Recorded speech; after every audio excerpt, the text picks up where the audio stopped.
ओम शांति, ओम शांति। इस सत्र का विषय है पिता श्री ब्रह्मा बाबा, मूल्यों के आदर्श। आप सभी ने इस विद्यालय का परिचय सुना है। इसकी स्थापना हैदराबाद सिंध में 1936 में हुई और अब 2017 तक 81 वर्षों का सफ़र तय करके ये ईश्वरीय कार्य विशाल रूप ले चुका है। लगभग 140 देशों में 4000 से अधिक सेवा केंद्र हैं, जिसमें लाखों भाई बहनें नियमित आध्यात्मिक ज्ञान और सहज राजयोग की शिक्षा के द्वारा अपने जीवन में परिवर्तन ला चुके हैं, अपने जीवन को मूल्यनिष्ठ बना रहे हैं।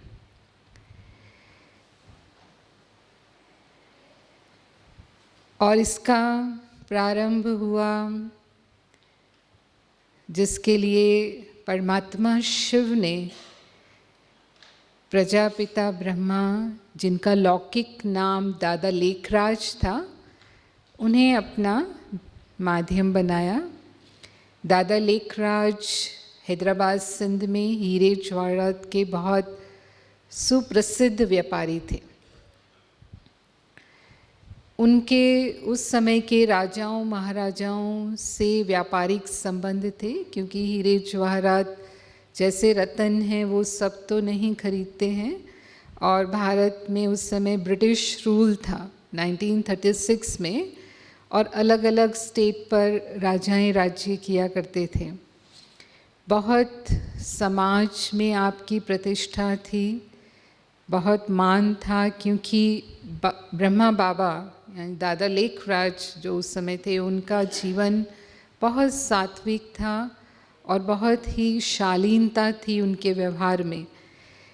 उदयपुर के और नेपाल के राजाओं से तो उनके पारिवारिक संबंध थे, तो वो जब भी उनकी उत्सवों में जाते थे, पार्टियों में जाते थे, तो कई बार वो राजा उन्हें हंसी हंसी में कहते थे कि भगवान ने गलती की जो हमें राजा बनाया, असल में राजा तो आपको होना चाहिए था। तो ये उनके जीवन के गुणों का प्रभाव सभी पर पड़ता था। दादा लेखराज जितना धनी थे उतना ही वो दानी प्रवृत्ति के भी थे। अपनी आय का कुछ हिस्सा वो अवश्य गरीबों को दान किया करते थे। और गुरुओं में भी उनका बहुत विश्वास था। अपने लौकिक जीवन में उन्होंने शास्त्र भी पढ़े, गीता वो नियमित पढ़ते थे, भगवान के वो परम भक्त थे। वैसे भी लौकिक जीवन में भी ब्राह्मण थे, वल्लभाचारी कुल के आप थे, और उसके कारण नियमित रूप से अपने नियमों का पालन करना, यानी बिना पाठ किए वो अन्न जल ग्रहण कभी नहीं करते थे। उन्होंने अपने जीवन में 12 गुरु किए। 60 वर्ष की उनकी आयु थी 1936 में, जब उन्हें जीवन के सत्यों की खोज के प्रश्न मन में उठने लगे। मैं कौन हूँ, क्यों इस दुनिया में हम आए हैं, क्या हमारे जीवन का लक्ष्य है, परमात्मा को हम कैसे प्राप्त कर सकते हैं, ऐसे प्रश्न वो अपने गुरुओं से पूछते थे। तो अधिकतर उनको संतोषजनक उत्तर नहीं मिलते थे। एक दिन वो गुरु के सत्संग में बैठे थे, और जब गुरु सत्संग करा रहे थे तो उस सत्संग के दौरान ही अचानक उनकी आंखें बंद हो गई और उन्हें विष्णु चतुर्भुज का दिव्य साक्षात्कार हुआ। विष्णु चतुर्भुज उनके इष्ट थे, वो नारायण की ही भक्ति करते थे अपने लौकिक जीवन में, और अपने घर में उन्होंने एक बहुत बड़ा चित्र अपने पूजा स्थान पर श्री नारायण का रखा हुआ था। तो वो साक्षात्कार करते ही उन्हें बहुत प्रसन्नता और आनंद की अनुभूति हुई। उस विष्णु चतुर्भुज ने उनको साक्षात्कार में कहा, अहम चतुर्भुजम तत्त्वम।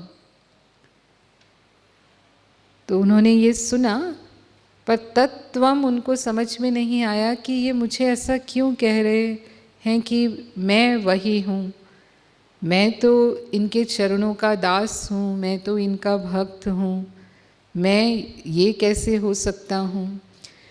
तो ये जब अपने ध्यान से नीचे उतरे, तब गुरु से उन्होंने ये सवाल पूछा कि मैंने साक्षात्कार किया विष्णु चतुर्भुज का, लेकिन उन्होंने मुझे कहा कि वही मैं हूँ, मैं वही कैसे हो सकता हूँ। और गुरु को उन्होंने धन्यवाद दिया कि आपकी कृपा से मुझे मेरे इष्ट देव के दर्शन हुए। तो गुरु ने कहा कि ये मेरी कृपा नहीं है, आपकी भक्ति से प्रसन्न होकर भगवान ने आप पर कृपा की है, और यदि भगवान ने ऐसा कहा है तो इस प्रश्न का उत्तर भी वही देंगे। आप अपने को अधिक से अधिक एकांत में समय बिताने का प्रयास करो। तो जितना आप एकांत में रहेंगे उतना आप भगवान की प्रेरणा को समझ पाएंगे। तो उसके बाद उन्होंने ये निश्चय किया कि मुझे कुछ समय ज़रूर एकांत में बिताना चाहिए। तब कलकत्ता में उनका बहुत बिजनेस चलता था, पूरे भारत में कई मुख्य शहरों में उनका ये बिज़नेस फैला हुआ था। बॉम्बे में भी दादा लेखराज जाते रहते थे, और विशेष अधिक समय वो कलकत्ता में व्यतीत करते थे, क्योंकि वो उस समय अंग्रेज़ों के व्यापार का मुख्य केंद्र था, और बहुत अंग्रेज भी उनके पास हीरे जवाहरात के लिए आया करते थे। रानी विक्टोरिया उस समय कलकत्ता में ही रहती थी, वो भी उनकी दुकान में कई बार उसके लिए आती थी। तो उस समय उन्होंने थोड़ा समय अपने उस व्यापार से निकाला, और बनारस में उनके घनिष्ठ मित्र रहते थे जिन्होंने उनको निमंत्रण दिया कि आप हमारे यहाँ आकर के, उनका जो घर था वो उन्होंने उनको दिया कि आप यहाँ आकर के अपनी भक्ति पूजा में जो समय व्यतीत करना चाहते हैं आप करिए। तो बाबा वहाँ गए, और कुछ दिन बाबा ने गंगा किनारे बैठ कर के ईश्वर का ध्यान करना प्रारंभ किया, और उस दौरान उन्होंने अनेक अन्य दिव्य साक्षात्कार किए। जो दूसरा उनको साक्षात्कार हुआ वो सृष्टि के महाविनाश का हुआ। उन्होंने देखा कि आकाश से अग्नि के गोले पड़ रहे हैं।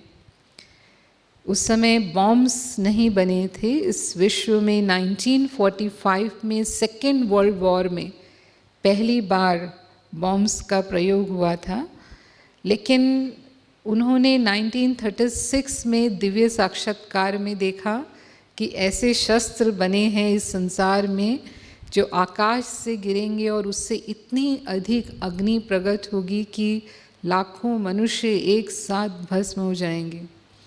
तो वो दृश्य उन्होंने देखा, और दूसरी तरफ उन्होंने देखा कि प्राकृतिक आपदाएं आ रही हैं, भूकंप हो रहे हैं, बाढ़ आ रही है, कहीं अनावृष्टि है, और इस तरह से एक महाविनाश का दृश्य उनके सामने था। और एक तरफ उन्होंने देखा लोग धर्म के नाम पर मार काट कर रहे हैं, एक दूसरे को मार रहे हैं। तो भगवान से उन्होंने कहा कि भगवान ये मुझे क्या दिखा रहे हो। उनको ये समझ में नहीं आया कि क्या ये सब कुछ होने वाला है, ये दृश्य मेरे सामने क्यों आ रहा है। और ये दृश्य देखते हुए उन्हें बहुत वैराग भी मन में पैदा हुआ। पहले से ही उनके मन में जो सत्य की खोज के प्रश्न चल रहे थे उससे थोड़ा मन वैराग में था, और वो अपना बिजनेस समेटना चाहते थे। लेकिन जब ये दिव्य दृश्य देखा उन्होंने और उनको पूरा समझ में नहीं आया कि मैंने ये महाविनाश का दृश्य क्यों देखा, लेकिन इतना ज़रूर समझ में आता था कि कुछ संसार में होने वाला है। तो उन्होंने अपना मन में पक्का निश्चय कर लिया कि मुझे अब अपना व्यापार समेट देना है और मुझे अधिक से अधिक समय इस आध्यात्मिक खोज में देना है।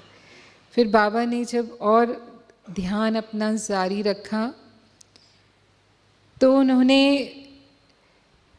अब परम धाम का जो परमात्मा का निवास स्थान है और आत्माओं का भी निवास स्थान है, आपने समझा है, उसका साक्षात्कार किया कि वो दिव्य प्रकाश का लोक, सुनहरी लाल प्रकाश, जहाँ सभी आत्माएं अपने मूल रूप में निवास करती हैं।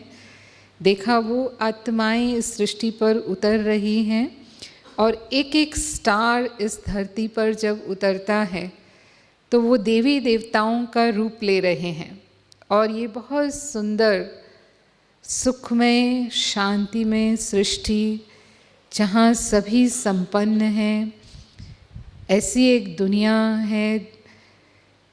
ये देख कर के भी उन्हें बहुत प्रसन्नता हुई और फिर सुना कि कोई उन्हें कह रहा है तुम्हें एक ऐसी दुनिया बनानी है। फिर यहाँ उनको प्रश्न उठा कि कौन मुझे कह रहा है तुम्हें एक ऐसी दुनिया बनानी है, इतनी स्वर्णिम सृष्टि, इतनी सुखमय सृष्टि मैं कैसे बना सकता हूँ, मैं तो इस संसार का ही एक साधारण मनुष्य हूँ और ये तो दैवी सृष्टि है और ऐसी दिव्य सृष्टि की स्थापना या इसकी रचना। तो ये प्रश्न उनके मन में उठे और एक साथ जो उन्होंने विनाश और ये स्थापना के साक्षात्कार किए, उन्होंने उनके मन को पूरी तरह से परिवर्तन कर दिया। उसी दौरान उनके लौकिक घर जो हैदराबाद सिंध में था, वहाँ से दादा को एक तार आया और वो तार उनके पोते के जन्म का था कि उनके घर में पोते ने जन्म लिया है, क्योंकि उनके 5 बच्चे थे, उसमें से 4 बच्चों की शादी हो चुकी थी। तो बहुएं थी घर में और उसमें जब पोते का जन्म हुआ तो वो बहुत खुशी का अवसर होता है। तो वो चाहते थे कि दादा आएँ यहाँ पर और एक बड़ी पार्टी उसके जन्मदिन के उसमें उपलक्ष्य में रखी जाए। तो बाबा उस समय कलकत्ता गए और उन्होंने अपने भागीदार को कहा कि अब मेरा बिजनेस तुम संभालोगे और धन से जो भी मेरा हिसाब किताब है वो आप मुझे कर दो और दुकान और जो भी इस दुकान का माल है वो सब आपका है। और इस तरह से फाइनल फैसला करके वो हैदराबाद सिंध में आ गए। लेकिन अब परिवार वालों ने देखा कि उनका स्वरूप पूरी तरह से बदला हुआ था।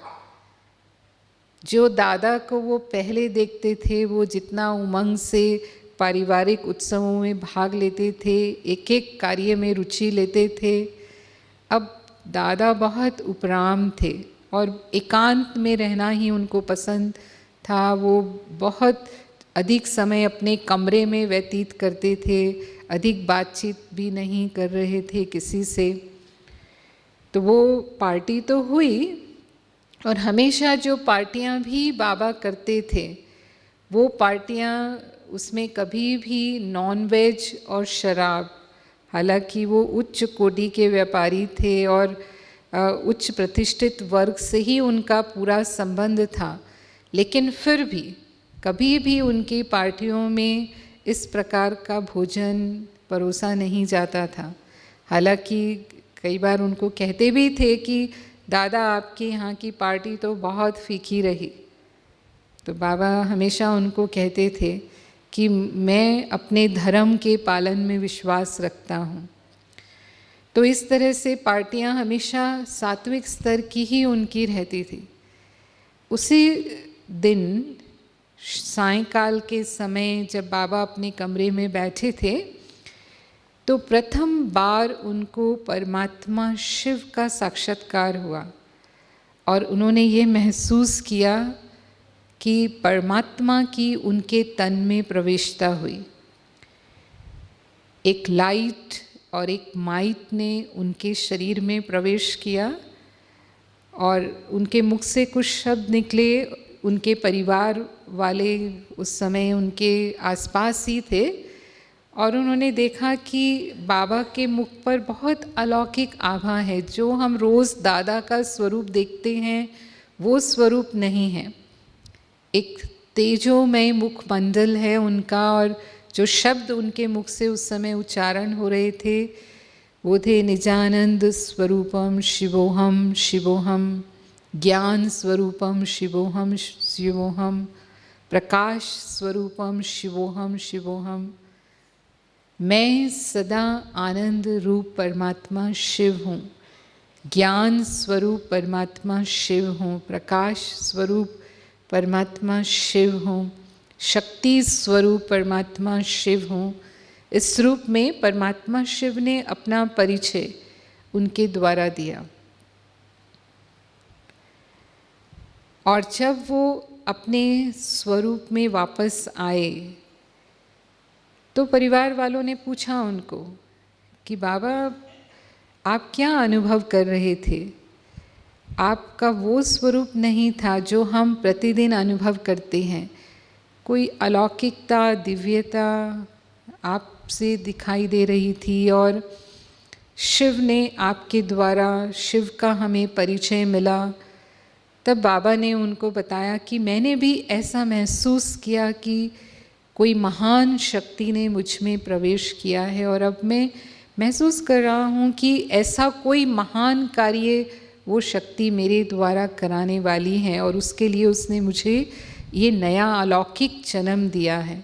मैं अपना एक नया जन्म अनुभव कर रहा हूँ। और अब एक चमत्कार और होने लगा हैदराबाद सिंध में कि जो साक्षात्कार दादा लेखराज को हो रहे थे अभी तक, वो साक्षात्कार हैदराबाद सिंध में और लोगों को भी होने लगे। और जिस तरह से विष्णु चतुर्भुज का साक्षात्कार उन्होंने किया, विनाश का साक्षात्कार उन्होंने किया, उस परम धाम का साक्षात्कार उन्होंने किया, ऐसे अनेक लोग जो उनके सत्संग में आते थे उनको भी वो साक्षात्कार होने लगे और ये प्रसिद्ध होने लगा क्योंकि ऐसी खबरें बहुत तीव्र गति से फैलती हैं। तो पूरे हैदराबाद सिंध में ये फैल गया कि जो भी दादा को देखता है या दादा उनको देखते हैं उनको भगवान के दर्शन हो जाते हैं। ज़्यादातर जिसके जो इष्ट होते थे उन्हीं के साक्षात्कार उनको हो जाते थे। जो कृष्ण की भक्ति कर रहे थे वो कृष्ण के साक्षात्कार करने लगे, जो देवी की भक्ति करते थे उन्हें देवी के साक्षात्कार हुए, किन्हें महालक्ष्मी का साक्षात्कार हुआ, किन्हें दुर्गा का साक्षात्कार हुआ। श्री कृष्ण के साक्षात्कार आम, अधिक लोगों को श्री कृष्ण के साक्षात्कार हुए। तो वो हमेशा साक्षात्कार में श्री कृष्ण और ब्रह्मा, यानी दादा लेखराज जो अभी ब्रह्मा नहीं हुए थे, दादा लेखराज और श्री कृष्ण को साथ साथ देखते थे।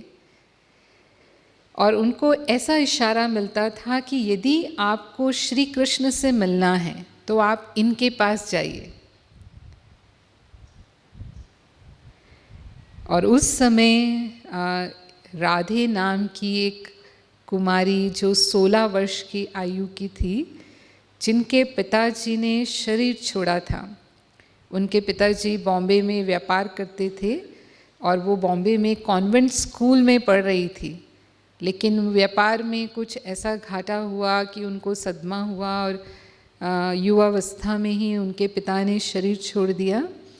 तो उनको लौट करके अपने नेटिव प्लेस हैदराबाद सिंध में आना पड़ा। लेकिन माँ उसके बाद बहुत दुखी रहती थी और उस समय स्त्रियों की दशा भी अच्छी नहीं थी समाज में। अगर वो विधवा हो गई है तो उसके लिए जीना मुश्किल था। और सिंधी समाज में तो 1 साल तक उनको काले कपड़े पहन करके बस रो करके ही जीवन बिताना पड़ता था। तो उनसे अपनी माँ का दुख देखा नहीं जाता था। तो जब उन्होंने सुना कि दादा लेखराज के सत्संग में जो जाते हैं उनको बहुत शांति मिलती है, क्योंकि बाबा उनको ज्ञान सुनाते थे, तो उन्होंने अपनी माँ को कहा कि तुम दादा के सत्संग में जाओ। तो माँ जब गई वहाँ सत्संग में, तो जैसे ही दादा लेखराज से उनकी दृष्टि मिली, वो भी साक्षात्कार में चली गई और उन्हें कृष्ण का साक्षात्कार हुआ, स्वर्ग का साक्षात्कार हुआ और उनका चित्त इतना शांत हो गया उस साक्षात्कार को करने के पश्चात। तो जब उसने आकर के अपनी बेटी को बताया, तो फिर दूसरे दिन माँ बेटी दोनों गए साथ में, और जब ये राधे ने बाबा को देखा तो वही उनकी भी स्थिति हुई कि उनको भी साक्षात्कार हुआ, और उस दिन के बाद से ही जैसे उन्होंने अपना जीवन ईश्वरीय सेवाओं में समर्पित कर दिया। हालांकि अभी सेवाओं का रूप नहीं था, लेकिन जैसे कि उन्होंने मन से अपने आप को उस कार्य के लिए समर्पण कर दिया। और एक दूसरी कुमारी जिनका नाम रमा था, जो बाद में दादी प्रकाश मणि जी के नाम से प्रसिद्ध हुए, वो भी 15 वर्ष की आयु की थी और अपने घर में ही उन्हें श्री कृष्ण का साक्षात्कार होता था, क्योंकि वो श्री कृष्ण की भक्त थी। रोज़ सुबह श्री कृष्ण की भक्ति से ही उनका दिन शुरू होता था और रात को भी वो कृष्ण को सुलाकर फिर सोती थी। और उनके पिताजी प्रसिद्ध ज्योतिषी थे हैदराबाद सिंध के, तो उनके पिता ने उनकी जन्मपत्री बनाई थी, तो उनकी जन्मपत्री से ही वो जानते थे कि मेरी बेटी जो है वो कृष्ण की मीरा बनने वाली है, संत बनने वाली है, ये सांसारिक जीवन नहीं जिएगी। तो अब उनको जब कृष्ण का साक्षात्कार हुआ तो उन्होंने साथ साथ ब्रह्मा बाबा यानी दादा लेखराज को भी देखा, लेकिन वो उनको पहचानते नहीं थे क्योंकि वो हैदराबाद सिंध के दूसरे कोने में कहीं रहते थे। तो जब वो कृष्ण के साथ उनको देखते थे तो उनको समझ नहीं आता था कि मैं ये वृद्ध पुरुष को क्यों देखती हूँ साथ में, और श्री कृष्ण मुझे इस वृद्ध पुरुष की तरफ इशारा करता है, इसका क्या राज है। ऐसे 2-3 बार उन्होंने अपने सपने में जब देखा तो उन्होंने स्कूल में 10वीं क्लास में वो पढ़ती थी, 15 वर्ष की आयु थी, तो उन्होंने स्कूल में अपनी एक सहेली से इसकी चर्चा की। तो वो सहेली ने कहा कि हमारे नज़दीक में एक दादा लेखराज रहते हैं और आजकल जो भी उनके सत्संग में जाता है उनको श्री कृष्ण के दर्शन होते हैं, तो हो सकता है ये वही हो जो तुम्हें दिखाई देते हैं, तो तुम मेरे साथ चलो। दिवाली की छुट्टियां थी, उन दिनों में होने वाली थी, तो वो उनके साथ गई और उनके साथ भी बिल्कुल वही दृश्य हुआ कि जैसे ही उन्होंने दादा लेखराज को देखा, वही दृश्य जो सपने में वो देख रहे थे, और वो ये भी समझ गए कि ये वही हैं जिनको मैं सपने में देख रही हूँ, और साथ में श्री कृष्ण भी उनको उसी मनोहारी रूप में दिखाई दिए। और उस दिन से उनका भी जीवन जैसे समर्पण उन्होंने किया। लेकिन जब ये साक्षात्कार सभी को हो रहे थे, उसमें जो अधिक संख्या थी वो बहनों माताओं की थी। हालांकि पुरुष भी थे लेकिन बहुत कम संख्या में, क्योंकि ज़्यादातर वहाँ सिंध समाज में पुरुष व्यापार करते थे और अधिकतर विदेशों में उनका व्यापार होता था, तो वो घर से बाहर ही होते थे और अधिक महिलाएं रहती थी घर में। तो उस सत्संग में अधिकतर जो भी शामिल हुए करीब 400 के लगभग लोग थे जो बहनें माताएं थी।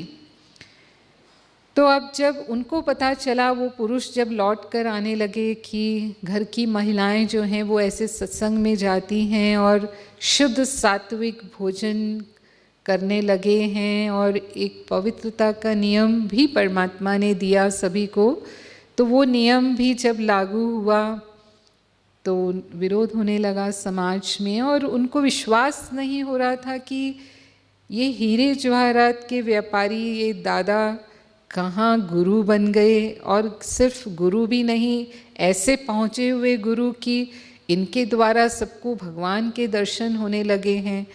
अविश्वसनीय था। सब कुछ जो कुछ भी हो रहा था किसी चमत्कार से कम नहीं था। और जब वो दादा से पूछते थे कि आपने कहाँ से सीखा है ये सब, ये आपको अनुभव कैसे होते हैं, तो फिर वो यही जवाब देते थे कि ये मेरी शक्ति नहीं है, ये परमात्मा को ही कुछ कार्य करवाना है, वही मेरे द्वारा ये सब साक्षात्कार भी कराते हैं और मेरे द्वारा ही ये सब इनको शिक्षाएं भी देते हैं।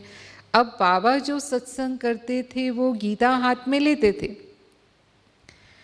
गीता पढ़ते थे जैसे नियम से, लौकिक जीवन से ही उनका ये नियम था कि वो प्रतिदिन गीता पढ़े बिना अन्न जल ग्रहण नहीं करते थे। तो अभी भी जब वो गीता हाथ में उठाते थे तो गीता उनके हाथ में ही रह जाती थी, परमात्मा शिव की प्रवेशता होती थी और सब महसूस करते थे कि ये दादा नहीं बोल रहे हैं।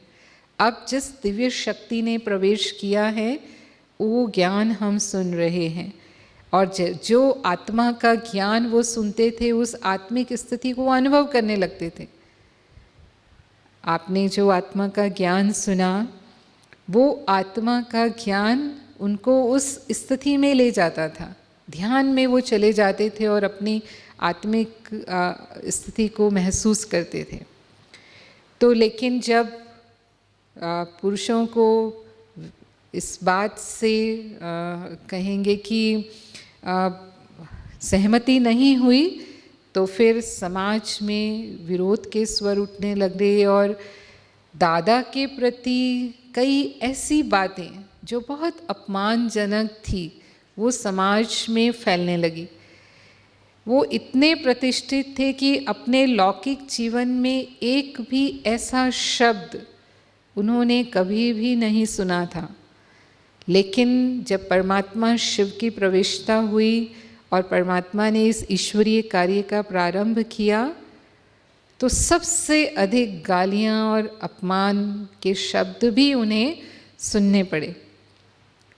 इस विरोध को लेकर के कोर्ट तक भी लोग चले गए, क्योंकि जो मुख्य धारणा पवित्रता की धारणा थी, जिसे हम ब्रह्मचर्य की धारणा कहते हैं, सबसे अधिक विरोध उसका हो रहा था। और उनका कहना ये था कि ये मैं कैसे कह सकता हूँ, क्योंकि मैं तो स्वयं परिवार में रहता हूँ, मैं गृहस्थी हूँ, लेकिन ये परमात्मा ही हैं जिन्हें अपना कार्य कराना है और ये उनकी ही शिक्षा है और उनकी ही शक्ति है, उनकी ही शक्ति से ये पवित्रता का पालन कर सकते हैं। लेकिन क्योंकि ईश्वरीय साथ था तो बाबा की विजय हुई, लेकिन क्योंकि वो अपना ध्यान अधिक एकाग्रता से ईश्वरीय कार्य को समझने में लगाना चाहते थे, अभी उन्होंने भी उसको पूरी तरह से समझा नहीं था, तो उन्होंने निश्चय किया कि हम हैदराबाद सिंध छोड़ करके कराची, जो दूसरा शहर, भारत का ही दूसरा शहर, क्योंकि उस समय तक वो भारत ही था। भारत आज़ाद होने के बाद 1948 में पाकिस्तान बना तो कराची पाकिस्तान में चला गया, तो वो कराची में शिफ्ट हो गए अपने परिवार सहित। लेकिन जो 400 लोग साक्षात्कार के माध्यम से उस सत्संग में जुड़े थे, जिसे अब ओम मंडली कहा जाता था, क्योंकि दादा ओम की ध्वनि करके ध्यान शुरू करते थे। ओम शब्द का संबंध शिव से है, और जैसे ही उनको ये समझ में आया कि ये परमात्मा शिव ही सब कार्य करवा रहे हैं, तो फिर वो ओम की ध्वनि करते थे और ओम की ध्वनि करते ही सब ध्यान में और साक्षात्कार में चले जाते थे। तो ओम मंडली के नाम से वो प्रसिद्ध हो गया था हैदराबाद सिंध में। तो जब दादा कराची आए तो वही ओम मंडली के सभी सदस्य भी हैदराबाद सिंध में नहीं रहना चाहते थे, वो भी उसमें आगे बढ़ना चाहते थे। तो बाबा के साथ वो सभी कराची में आने लगे। जैसे ही उनको पता चला कि बाबा अपना स्थायी निवास कराची में बना रहे हैं, तो सभी के सब परिवार सहित, बच्चों सहित सब कुछ समेट कर कराची में आ गए। तो फिर बाबा को अधिक भवन लेने पड़े उसके लिए, और उन सभी के लिए बाबा ने स्थान लिए और बच्चों के लिए विशेष बोर्डिंग स्कूल का प्रबंध किया। छोटे छोटे बच्चे थे तो उनको दोनों ही शिक्षा मिले, जो संसार की लौकिक शिक्षा है वो भी प्राप्त हो और उसके साथ साथ आध्यात्मिक शिक्षा भी वो बच्चे प्राप्त करें, इसके लिए वो बोर्डिंग स्कूल बनाया। और यहाँ बाबा ने एक महत्वपूर्ण निर्णय लिया और परमात्मा शिव की भी इसमें प्रेरणा थी कि ये ईश्वरीय कार्य में मुख्य भूमिका महिलाओं की रहेगी, बहनों माताओं की रहेगी और इसीलिए ये ईश्वरीय कार्य उन्हें सौंपा जाएगा। तो बाबा ने 5-6 मुख्य बहनों का एक ट्रस्ट बनाया जो उस समय युवावस्था में थे, बाद में दादियाँ कहलाए। आप चित्र में देख रहे हैं जब वो हमारी दादियाँ बनी। दादी सिंधी में बड़ी बहन को कहते हैं और दादा बड़े भाई को कहते हैं। तो क्योंकि वो सिंध समाज था वहाँ तो यही प्रचलन था। तो बाबा ने उनका एक ट्रस्ट बनाया और पूरी संपत्ति जो उनकी लौकिक चल अचल संपत्ति थी वो सब इस ईश्वरीय ट्रस्ट के नाम कर दी। और जो भी परिवार उससे जुड़े, क्योंकि परिवार सब जुड़ गए थे ओम मंडली के साथ, तो उन्होंने भी अपनी संपत्ति को इस ईश्वरीय ट्रस्ट में ट्रांसफ़र कर दिया। बाबा ने अपने नाम से ना अपने बच्चों के नाम से 1 रुपया भी रखा। तो ये 3 क्रांतिकारी बातें हुई जब स्थापना का कार्य हुआ। सबसे पहले साक्षात्कार हुए और उसके बाद बहनों माताओं को इस आध्यात्मिक कार्य का नेतृत्व सौंपा गया। और तीसरा ब्रह्मचर्य की धारणा, पवित्रता की धारणा, ये। और ये जो यंग कुमारीज, ये उसी समय का फोटोग्राफ है, ओम मंडली के समय का। आप जब विभिन्न स्थानों का अवलोकन करेंगे, खासकर जब आप पांडव भवन जाएंगे जो यहाँ का प्रथम एडमिनिस्ट्रेटिव ऑफिस रहा है, वहाँ पर ये चित्र लगे हुए हैं। तो ये वो बहनें हैं जो उस समय बहुत युवावस्था में थी और उन्होंने अपना जीवन ईश्वरीय कार्य के लिए समर्पित किया और बाबा ने सारा ट्रस्ट बनाया। कराची में ये करीब 14 वर्षों तक रहे। कराची समुद्र के किनारे बसा हुआ शहर है, तो प्रतिदिन बाबा ध्यान के लिए सभी को, पूरे ग्रुप को समुद्र के किनारे बीच पर ले जाते थे और अलग अलग भवनों में ये सब रहते थे और प्रतिदिन परमात्मा शिव की प्रवेशता उनके तन में होती थी। वो ईश्वरीय महावाक्य उच्चारण करते थे जिन्हें मुरली कहते हैं। और अभी आप वही आध्यात्मिक ज्ञान राजयोग शिविर के क्लासेस में सुन रहे हैं। 14 वर्षों तक उन्होंने गहन तपस्या की और इस गहन तपस्या के दौरान सभी जो भी लगभग 400 के जितने लोग थे वो सब परिपक्व हुए और 1945 में उन्होंने वो दृश्य भी देख लिया जो परमात्मा ने उनको साक्षात्कार में दिखाया था। पहला एटॉमिक वेपन, परमाणु बम प्रयोग हुआ जापान में, हिरोशिमा नागासाकी में, जिसमें लाखों लोग मारे गए। और फिर भारत आज़ाद होने के बाद धर्म के नाम पर जो मारकाट हुई वो दृश्य भी उन्होंने देख लिया जो परमात्मा ने उनको साक्षात्कार में दिखाया था। और अब भारत की आज़ादी के बाद उनके सभी रिश्तेदार भारत में आ गए, क्योंकि शिफ्टिंग हुई। आज़ादी के बाद जब पाकिस्तान बना तो सब मुसलमान उधर गए और सब हिंदू जो हैं वो पाकिस्तान से हिंदुस्तान में आ गए। तो उनके जो रिश्तेदार अब हिंदुस्तान में आ चुके थे वो बार बार उनको आग्रह करते थे कि अब आप पाकिस्तान में क्यों रह रहे हैं, आपको भी भारत आ जाना चाहिए। लेकिन उस दौरान पाकिस्तान में जो भी मुस्लिम भाई बहनें थे उन्होंने उनको कोई कष्ट नहीं होने दिया। हर तरह से अगर कर्फ्यू भी लगा होता था तो भी भोजन सामग्री, आवश्यक सामग्री सब समय पर उन्हें पहुंचाई जाती थी। इतना प्रशासन का उनको सहयोग रहता था और वो ऐसा समझते थे ये अल्लाह लोग हैं जो हमारे यहाँ रह रहे हैं और हमें इनको पूरा सहयोग देना है।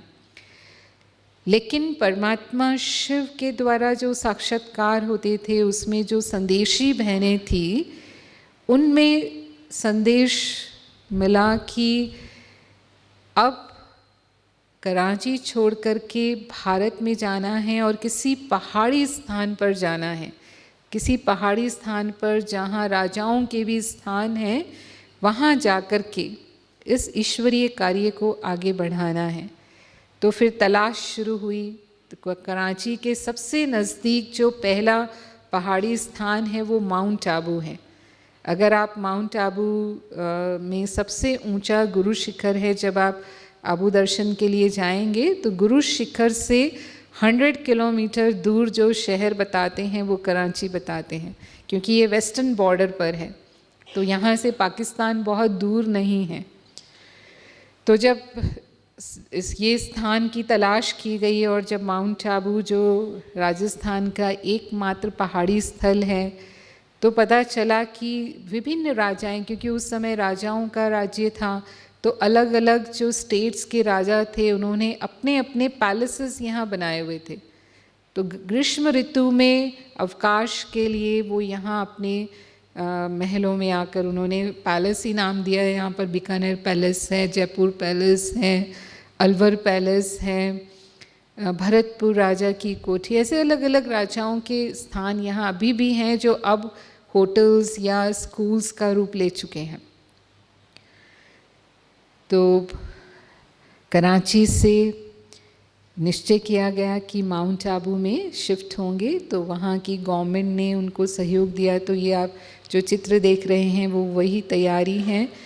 उनको शिप मिला सरकार के द्वारा और वो शिप के माध्यम से कराची से ओखा बंदरगाह में उतरे और उसके बाद ट्रेन से आबू आए। पूरी एक स्पेशल ट्रेन की गई क्योंकि काफ़ी लोग थे, तो ट्रेन से यहाँ पहुँचे। माउंट आबू में भरतपुर कोठी ली गई, पूरी भरतपुर कोठी जिसमें कि सभी इतने 100 भाई बहनें रह सकें, पूरा महल समझो लिया गया और उसमें 2 वर्ष तक यहाँ आबू में ये ओम मंडली का निवास रहा। और यहाँ से इस ईश्वरीय विश्वविद्यालय ओम मंडली ने एक संस्था का रूप लिया जिसे प्रजापिता ब्रह्मा कुमारी ईश्वरीय विश्वविद्यालय नाम मिला। दादा लेखराज भी अब ब्रह्मा कहलाने लगे। ये परमात्मा शिव के द्वारा दिए गए अलौकिक नाम थे। जैसे दुनिया में भी लोग जो संन्यास करते हैं उनके नाम परिवर्तन हो जाते हैं, जो उनके सांसारिक नाम होते हैं वो नहीं रहते। जैसे विवेकानंद का सांसारिक नाम नरेंद्र था, लेकिन जब उन्होंने संन्यास किया तो उनको विवेकानंद नाम मिला। ऐसे अनेक जितने भी सन्यासी होते हैं उनको वो नाम दिया जाता है। तो इन्होंने भी समर्पण किया। इसे संन्यास तो हम नहीं कहते, राजयोग में संन्यास नहीं है लेकिन समर्पण है।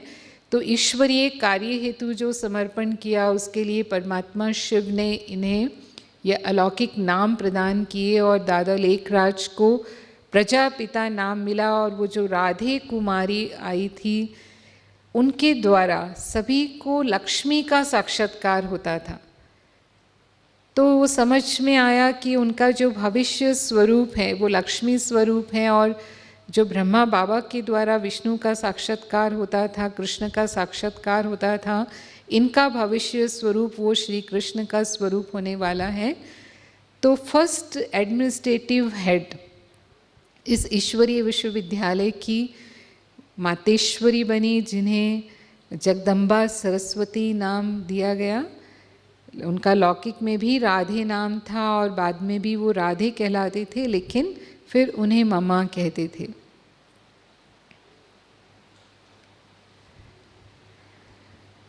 और यहाँ माउंट आबू में भरतपुर कोठी में 2 वर्ष रहने के पश्चात पोकरण हाउस, जो पोकरण के एक ठाकुर की ज़मीन थी और उसमें एक छोटा घर बना हुआ था, वो बेचना चाहते थे। और जब बाबा को पता चला तो फिर वो स्थान लिया गया जहाँ आज अपना पांडव भवन है। और आज जो पांडव भवन है वो तो पूरी तरह से निर्माण करके उसे वो अब अपने वर्तमान स्वरूप में है, लेकिन उस समय बहुत छोटा सा रूप था उसका। तो वहाँ पर स्थायी निवास बनाया गया और उसे ही विकसित किया गया। और यह ब्रह्मा बाबा और मातेश्वरी जगदम्बा ने मिल करके अब जितने भी भाई बहनें थे उनके द्वारा, क्योंकि परमात्मा शिव की प्रेरणा थी, विश्व परिवर्तन का कार्य, विश्व कल्याण का कार्य इस स्थान से होना है, तो वो बहनें सभी अनेक स्थानों पर ईश्वरीय सेवा के लिए निकलने लगी। तो मुख्य शहरों में पहले गए, दिल्ली में गए, बॉम्बे में गए, लखनऊ, कानपुर, पंजाब में अनेक स्थानों पर, अमृतसर, अम्बाला, करनाल, ऐसे कुछ कुछ स्थानों पर जहाँ उनके रिश्तेदार अधिक थे वहाँ उनका जाना हुआ। लेकिन यहाँ भी सबसे अधिक चमत्कार हुआ कि जहाँ भी वो बहनें जाती थी सबको साक्षात्कार होने लगे, और अधिकतर उनके द्वारा देवियों के साक्षात्कार होते थे। और जैसे ही साक्षात्कार होते थे उन्हें वो अनुभव होता था कि जिस इष्ट की वो पूजा कर रहे हैं उन्हीं का दर्शन उनके द्वारा उन्हें हो रहा है। तो बहुत शीघ्र सेवा केंद्र स्थापित होने लगे और अनेक स्थानों पर सेवा केंद्र खुलने लगे, सेवाएं होने लगी और ये ईश्वरीय कार्य धीरे धीरे विस्तार से आगे बढ़ने लगा। लेकिन 1965 में 24 जून को जो मातेश्वरी जी थे उन्होंने अपने इस भौतिक देह का त्याग किया, उन्होंने संपूर्ण अवस्था को प्राप्त किया और उनका स्थान दीदी मनमोहिनी ने लिया, जो कि हैदराबाद सिंध से ही ओम मंडली में शामिल हुए थे। ये बहुत धनी परिवार के थे, जैसे ब्रह्मा बाबा प्रतिष्ठित थे, व्यापारी थे, ऐसे ही इनके परिवार भी बहुत प्रतिष्ठित मुखी समाज थे। मुखी समाज यानी जो नेतृत्व करते हैं समाज का, उस घराने से आप थीं। और मातेश्वरी जी के बाद फिर आपने वो कार्य संभाला। और 1969 18 जनवरी को पिता श्री ब्रह्मा बाबा ने अपनी अव्यक्त स्थिति को प्राप्त किया, संपूर्ण अवस्था को प्राप्त किया, तो इस भौतिक देह का त्याग किया। लेकिन लास्ट दिन तक भी ब्रह्मा बाबा अपने इस भौतिक शरीर से कार्यशील रहे।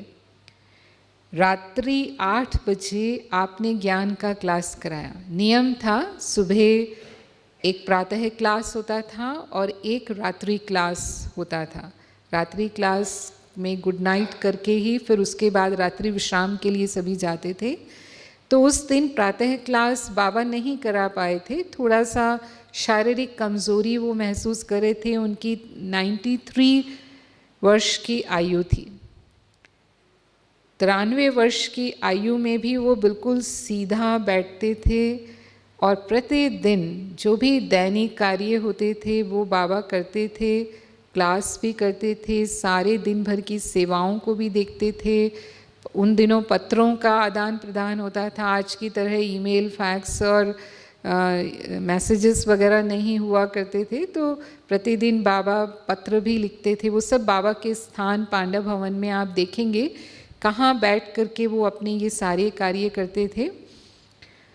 तो उस दिन रात को भी 8 बजे उन्होंने रात्रि क्लास कराया और 9 बजे जब क्लास पूरा हुआ तो अच्छा बच्चे विदाई, ऐसा बाबा कभी कहते नहीं थे आखिरी शब्द के रूप में, लेकिन उस दिन बाबा ने ऐसे कहा और ऐसा कह करके वो अपने कमरे में आए।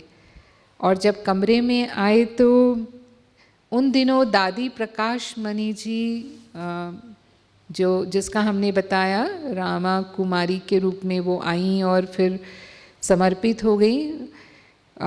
दादी प्रकाश मणि उस समय बॉम्बे में रहते थे और वो अपना ग्रुप लेकर के आए हुए थे।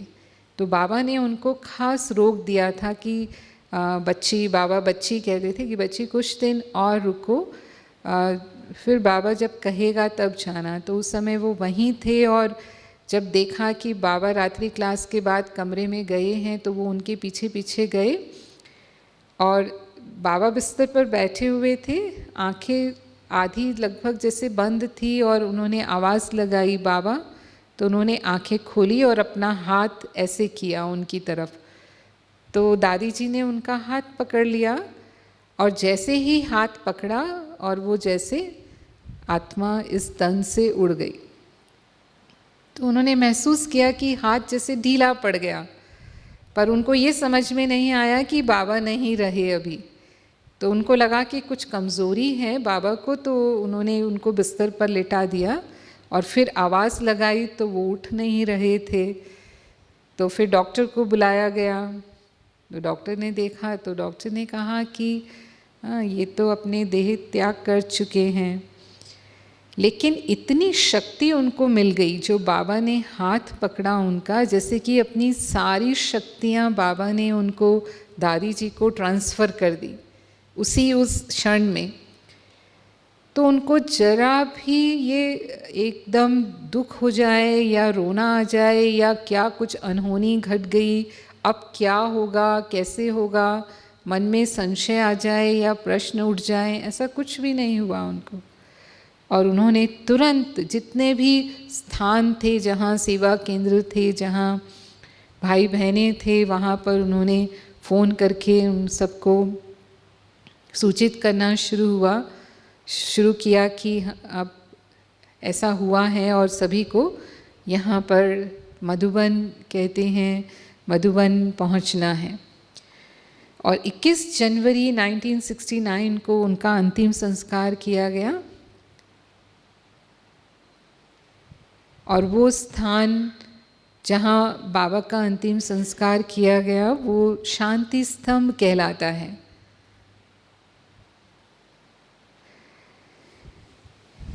और 21 जनवरी को ही, क्योंकि ईश्वर से संदेश मिलने का माध्यम ट्रांस मैसेंजर्स हैं, यहाँ पर अभी भी हैं ट्रांस मैसेंजर्स जो डायरेक्ट सूक्ष्म वतन में जाते हैं और परमात्मा शिव से साक्षात उनका, जैसे हम सम्मुख मिलन करते हैं ऐसे उनका मिलन होता है। तो बाबा का भोग लेकर के जब संदेशी वहाँ वतन में गई और वो ब्रह्मा बाबा से मिली, और फिर आगे का भविष्य में अब ये ईश्वरीय कार्य किस तरह से जारी रहेगा, क्योंकि कुछ लोगों को ज़रूर संशय होने लगा कि अब स्थापक ही चले गए जिन्होंने इस कार्य को आगे बढ़ाया, तो अब क्या होगा, कैसे होगा, क्योंकि सतयुगी सृष्टि की स्थापना तो हुई नहीं है जिसकी स्थापना के लिए इस ईश्वरीय कार्य का शुभारंभ हुआ था। तो फिर दादी गुलजार, दादी हृदय मोहिनी जी जिन्हें कहते हैं, उनके तन में परमात्मा शिव की प्रवेशता हुई, जो उनका दूसरा माध्यम बने। प्रथम माध्यम प्रजापिता ब्रह्मा रहे और दूसरा माध्यम दादी हृदय मोहिनी बनी, और उनके द्वारा परमात्मा शिव ने दादी प्रकाश मणि जी को मुख्य प्रशासिका नियुक्त किया, और जो दीदी मनमोहिनी थे वो उनके साथ सह प्रशासिका रहे। और इस तरह से दादी प्रकाश मणि जी के नेतृत्व में 1969 से लेकर 2007 तक दादी ने बहुत कुशलता पूर्वक इस ईश्वरीय विश्वविद्यालय की सेवाओं को विस्तार दिया, और विदेश तक भी, जो अब तक सेवाएं विदेश तक नहीं पहुंची थी, विदेशों में भी सेवा केंद्र स्थापित हुए। सर्वप्रथम लंदन में 1972 में सेवा केंद्र स्थापित हुआ। यूनाइटेड नेशंस के साथ इस ईश्वरीय विश्वविद्यालय की संलग्नता हुई। अनेक डिपार्टमेंट्स में अपने प्रतिनिधि आज भी यूनाइटेड नेशंस में हैं, और आपने समझा कि लगभग 140 देशों में वर्तमान में इसका विस्तार हुआ है। तो ये दादी प्रकाश मणि जी के नेतृत्व में विस्तार हुआ, और पिताश्री ब्रह्मा बाबा के विशेष कर्म भूमि पांडव भवन रही, जिसे मधुबन भी कहते हैं, और वहाँ बाबा के यादगार स्थान बने हुए हैं। बाबा की झोंपड़ी है जहाँ बाबा बैठकर सबसे मिलते थे। ये जो है ये मॉडिफाइड रूप है, लेकिन जो ओरिजिनल झोंपड़ी थी वो बहुत ही साधारण झोंपड़ी थी, जिसमें वास्तव में बाबा बैठ कर के मिलते थे और पत्र लिखते थे।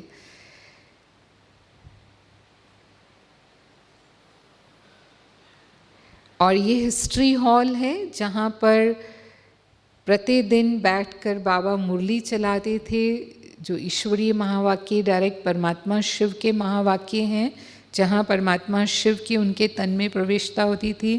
ये हिस्ट्री हॉल आप देखेंगे और ये कुछ चित्र जो हमने आपको दिखाए वो भी हिस्ट्री हॉल में आप देखेंगे। ये हिस्ट्री हॉल का एक नक्शा है और ये बाबा का कमरा है जहाँ बाबा रहते थे। एक छोटे से कमरे में वो रहे। जब वो लौकिक में प्रतिष्ठित व्यापारी थे तब उनका बहुत बड़ा घर था, सब साधन थे उनके पास। उस ज़माने में कार थी, जब कार होना बहुत दुर्लभ समझा जाता था। बाबा के पास तब वो कार हुआ करती थी। लेकिन जब उन्होंने स्थापना के कार्य के निमित्त अपने आप को बनाया, तुरंत उन्होंने बिना किसी संशय के सब त्याग किया और लास्ट घड़ी तक अत्यंत साधारण जीवन बाबा ने जिया। और सबसे बड़ी बात कि तन मन धन जो समर्पण किया उसमें भी इतना निश्चय कि संशय का एक प्रश्न नहीं, पता नहीं ईश्वरीय कार्य के भविष्य का कोई मालूम नहीं, कैसे होगा, क्या होगा, क्या सचमुच ऐसा हो भी सकेगा या नहीं हो सकेगा। लेकिन फिर भी बिना प्रश्न किए अपनी धन संपत्ति और तन मन ईश्वरीय कार्य अर्थ समर्पण कर दिया और उसके बाद पूरी हिम्मत और दृढ़ता और निश्चय से उस कार्य को आगे बढ़ाया और सत्यता और निरहंकारिता के हमेशा एक मिसाल रहे बाबा अपने जीवन में। और पवित्रता को भी संपूर्ण रीति से कायम रखा। कहीं भी अपने मूल्यों को बाबा ने कॉम्प्रोमाइज़ नहीं किया। ये उनके जीवन की बहुत बड़ी विशेषता रही और यही कारण है कि आज ये ईश्वरीय कार्य इतना सफलतापूर्वक आगे बढ़ रहा है। और ना सिर्फ उन्होंने स्वयं को संपूर्ण बनाया, लेकिन अपने समान कितने भाई बहनों को, उनके समय में कई 100 भाई बहनें थे, कई 100 भाई बहनों को अपने समान बना दिया। कोई भी गुरु किसी को अपने समान नहीं बनाता है, फॉलोवर्स ज़रूर बनाता है लेकिन अपने स्थान पर नहीं बिठाता है। लेकिन बाबा ने अपने समान बनाया।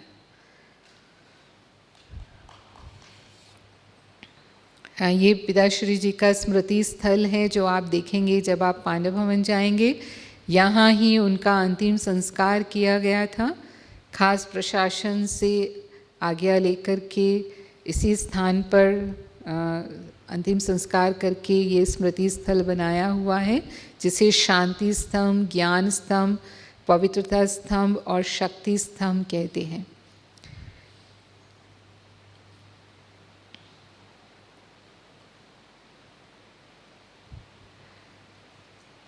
और धीरे धीरे जब ईश्वरीय कार्य आगे बढ़ा तो जो भी स्थान थे वो छोटे पड़ने लगे। तो 1983 में पांडव भवन के सामने यूनिवर्सल पीस हॉल बनाया गया, जिसमें 5000 लोगों के बैठने की क्षमता है। और ये हॉल आज टूरिस्ट प्लेस है।